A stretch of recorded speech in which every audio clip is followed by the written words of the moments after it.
Hey, this is Brandon from Brandlix Media, and in today's video, I'm going to bring you through an account that is currently spending $25,000 per month at a 2.3 to 2.5x return on ad spend, so it's very profitable, and we're actually growing. We started working with the client where they were spending actually below $10,000 to $12,000 per month, so we've been able to double that, and we're continuing on essentially spending more while still maintaining profitability. I want to bring you through the exact account structure, but more importantly, I want to bring you through the strategy of scaling a niche down and very, I guess, much smaller market. And the reason why you would probably think of going towards maybe a smaller market is because it's less competitive. You can still be very profitable, and you can still make loads of of money essentially, because you literally have less competition and you're going after a very particular market, right? So it can be very profitable, very fruitful, but there are some caveats, and it can be very hard in terms of like challenges that you face if you want to scale on a smaller market. In this video, I'm going to bring you through our challenges and what we're facing so that you can avoid them, and you can basically just start with the best practices. Cool. So let me actually show you this account. As you can see over here, this is just the last 30 days, just so we have some more significant data. But we spent around $20,000. We're on a daily budget. We're overing around like between $20,000 and $25,000 in run rate per day in spend. Let me just refresh so you know this is real. And essentially, this account, as I told you, is becoming hard to scale. We are doing it. We're scaling. We're getting profitable as we go up, and spending as we go on in time. That's what I meant. But the challenges are several, because what happens in a small market is that you essentially end up having a very high frequency. And if you have high frequency, it essentially means that the same people are seeing the same ads many times, perhaps every single day. And what happens is that there's not only product saturation, there's also offer saturations, landing page saturation, creative saturation. There's so many different levels of saturations at the same time that happen, which allow scale to be very hard, or can be very hard and competitive. As you can see over here, let me just close this window, the frequency is 7.75.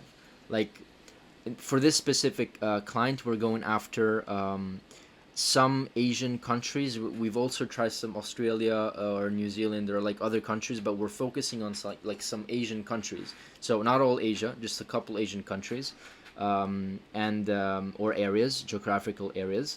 And so the frequency is very high, as you can see. So this is the ad account. We're spending $20,500 per month at this point. We were spending less, and this is the ROAS. There are some attribution issues, as you probably know, but the ROAS is closer to like 2.5 if we actually just look at the holistic ad account from just a holistic standpoint. And by the way, this is just one business, one channel, that's what I meant.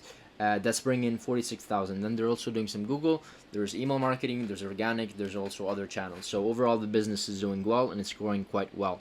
Now, the CPMs, as you can see, they're super cheap, but they kind of balance out with like probably, let me see their CTR, if I have it opened up over here.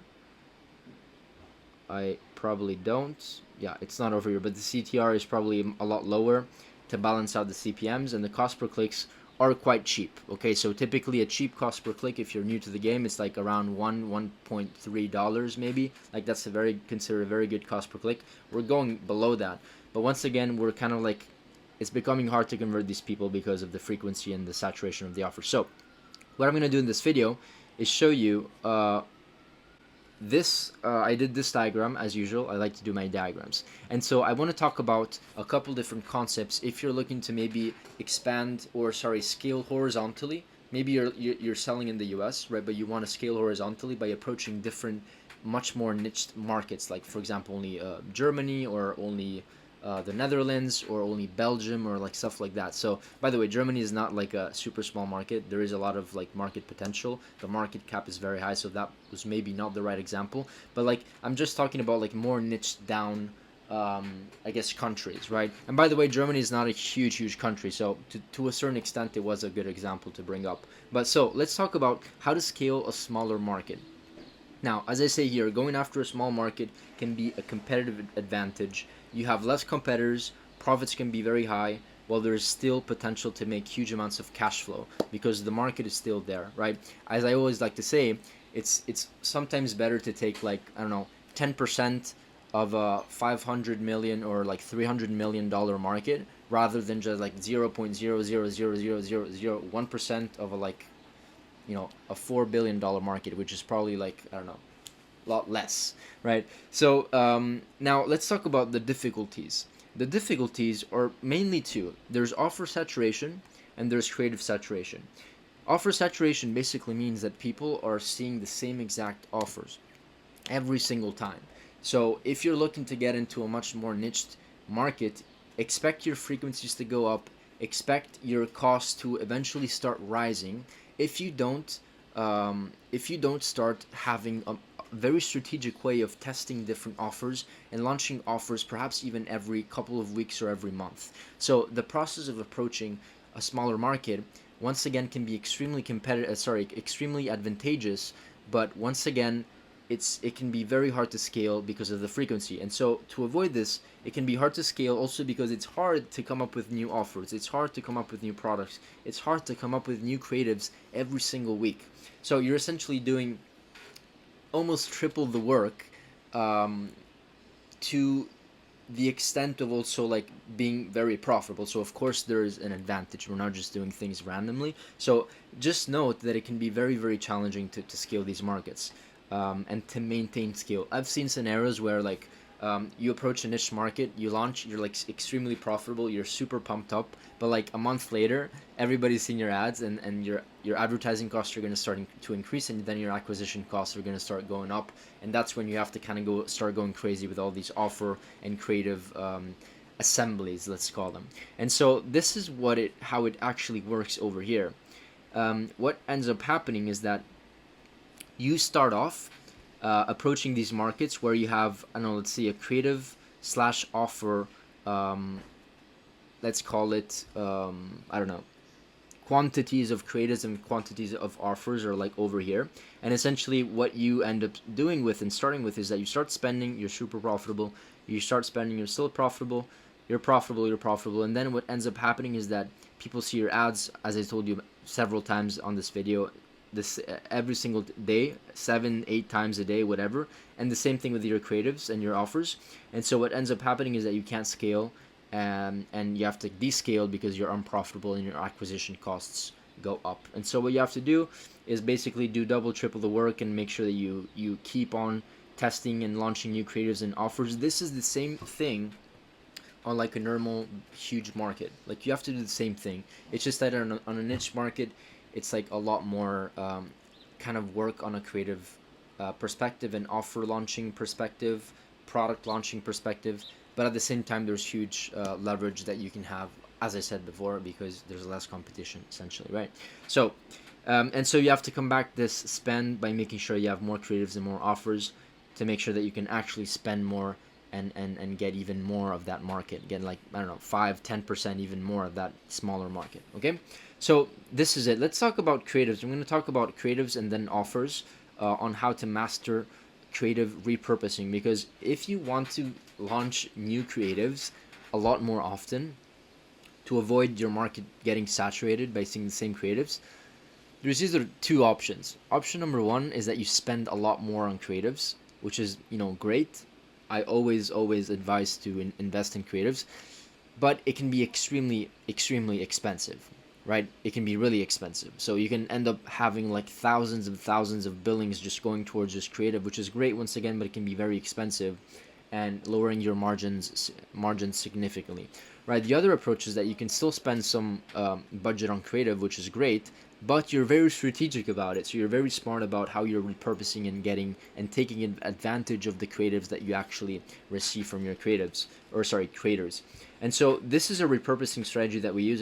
I spoke about in some other videos, but essentially it's the B-roll strategy where we want to take the idea and concept behind this approach is that, sorry, I'm losing my voice.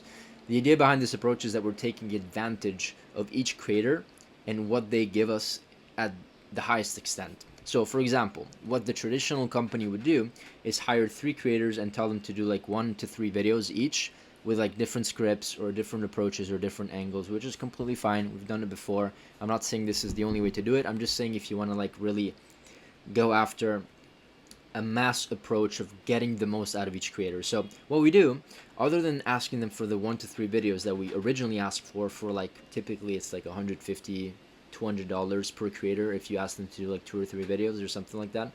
What we ask them to do is that we pay them maybe an extra $50, but we ask for B-roll, so literally footage, people unboxing the video, unboxing the product, opening up the product, trying it, doing shots, maybe from like from a wide angle, like doing several different shots and footage. Essentially, they're called B-rolls, right? And what we want to do is that once we get 10, 15, we can probably ask for like 10 to 15 different B-roll pieces of content. Once we have like 3, 4, 5, 10 of these, because we work with like 3, 4, 5, 10 creators, then basically you can have unlimited pieces of content. And let me show you how, right?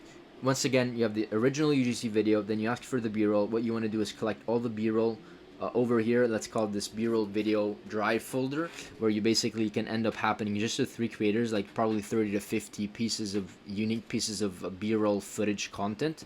Then what you can do, and this is where it gets really, really interesting, is that you can put these B-rolls all together and have like variation 1, variation 2, 3, 4, 5, and then at the same time to like expand your creative input and output, you can scale vertically with different scripts. And this is where you can leverage maybe AI to do like AI voiceovers, or you can just hire voiceover actors. I did speak about this strategy in other videos, but I wanted to talk about this strategy again, specifically when it comes to like smaller niche down markets. As I said before, we want to make sure that people see different types of ads. So this is a very fast way and very cheap way to take advantage of the creators that you work with, get their content, but also have a video editor in-house. It could be yourself if you don't have the budget to hire one, or if you have video editors that that you can work with, just give them the B-rolls, give them maybe 1 to 2 videos that are like a perfect fit that you want to replicate, and then tell them to like build upon the same framework with the B-rolls that they receive in the drive folder. And then at the same time you can test different scripts with AI, but it becomes quite easy here because you can use like 11 Labs or like these AI tools where you can just write the script and then it will like record the script for you, and then get that recording and put it on the B-roll and test different approaches. This is literally the strategy that we use to like scale extremely aggressively by not drastically increasing the budget of our content, right? So we have to be very smart about this. So this is just one way. In terms of testing different offers, there's really 2 ways that you can test and scale multiple like offerings. When I say offers, I don't only say like the actual offer. I mean offerings, what people see on the actual landing page. So there's offers. You can test different offers like buy one get one free, etc., etc. Or you can test different products.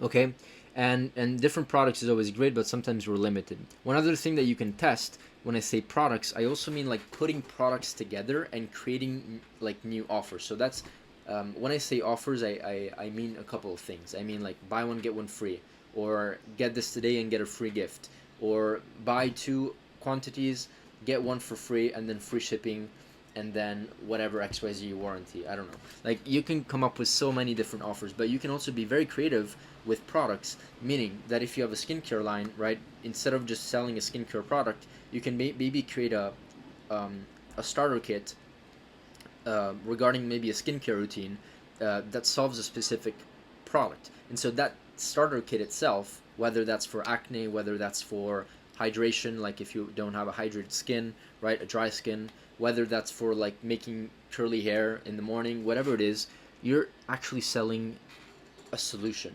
And so that solution can be repurposed in many different ways, and you can present that solution in many different ways to the market so that they don't get saturated, and you can maintain good costs as you start scaling and starting to penetrate that market more and more and more. Once again, there's nothing worse of getting each user, each ideal customer in your target market seeing the same exact ad, seeing the same exact offer, the same exact ad copy, the same exact bundle, like 20 times, during, a 2 to 3 day span. Like it doesn't make sense, and it's just going to be a burden for your ad account. It's not going to allow you to scale. Now, this is probably like what we were facing with the client, and why the client also started working with us. They were having trouble coming up with these new concepts, and so these are a couple things that I would do. Now, let me think if there's also something else that I wanted to speak about regarding offers. So yeah, so what I wanted to talk about is also like, I know that there's a lot of companies that do a lot of like split testing in terms of like how the page actually looks like. So call it like, there could be like another one over here, technically, where it's like mostly like just proposing the same exact offer or product, but like changing the style and the vibe of the page. Like, you can do that, but I would personally not focus on that initially, because those, like, there's a much higher likelihood that you can increase your conversion rate and your average order value if you test a completely different product kit, whatever you want to call it, or just a completely different offer, instead of just split testing like maybe a variation of a page because you changed the headline and you added a blue color instead of a yellow color. So what I'm saying is that that doesn't really count as offer and product testing. When you want to approach a niche down market, it's more about the offer and more about the product. Now, let me know if this video was helpful. I did go over a couple of concepts. Let me know in the questions if you have any in the comments if you have any questions. Don't forget to subscribe. It takes me some time to do these videos. What keeps me motivated is that you guys are liking, commenting, asking me questions. And by the way, if you want access to all of our resources, the same resources that we use to actually scale clients to 7 and 8 figures, you can join my either free community or paid community. The paid one, the difference between the two is that the paid one, you get access to my time and even more resources, but you can join the free if you want. It's completely free. Okay, that's it for this video. Let me know if you have any video recommendations down below, and I look forward to seeing you in the next one. All right, bye. Subscribe, like, ring the bell. Bye.